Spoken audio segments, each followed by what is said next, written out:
دادگاه شهر دوشنبه به بررسی پرونده جنایی علیه رهبر سابق مؤسسه دولتی ریاست ساختمان اساسی شهر دوشنبه یا اوکس سید شریف انور و 6 تن همراهان او از شرکت‌های دیگری ساختمانی پایتخت آغاز کرده است. این نفران از روی قضیه دادن پاره در یک حادثه دکبر سال 2015 محاکمه می شوند که به هنگام تفتیش بودجه ساختمان بینای بیمارخانه استقلال سابق پایتخت 90 رخ داده است. این یکی از پرسر و صداترین قضیه های آخر سال 2015 بود که به دوره رهبری رستم امامعلی در مقام رئیس آژانسی ضد کروپسیا ربط میگیرد. عصامیدین باباخانزاده معاون رئیس دادگاه شهر دوشنبه روز 9 مارس با تصدیق این خبر به رادیو آزادی گفت همه این افراد با ماده 320 دادن پاره به شخص منصبدار عیبدار دانسته می شوند، ولی تا زمان صدور حکم دادگاه این نفران گمانبر دانسته می شوند. عصامیدین باباخانزاده گفت مرافعی این افراد آزاد برگزار می شود. معلوم نیست که خود متهمان در این قضیه خود را گناهکار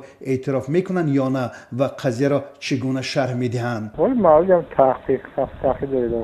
دارد بله همکار خویش ولی بود دوشه بخی بود روزی اصلا نیستن که نیک شده نه از 6 همراه رهبر سابق اوکس دوشنبه فضل‌الدین محمود و فیروز رحمانوف رئیس و معاون رئیس تاجیک کلخاز ساختمان، طاهرجان تقایف رهبر ژلستروی، عالم سعیدوف رهبر PMK 278، طاهرجان میرزاجانوف رهبر شرکت خانه‌ساز 4 و قاسم فتح‌الله‌زاده رهبر سمن 2010 نام برده می شود.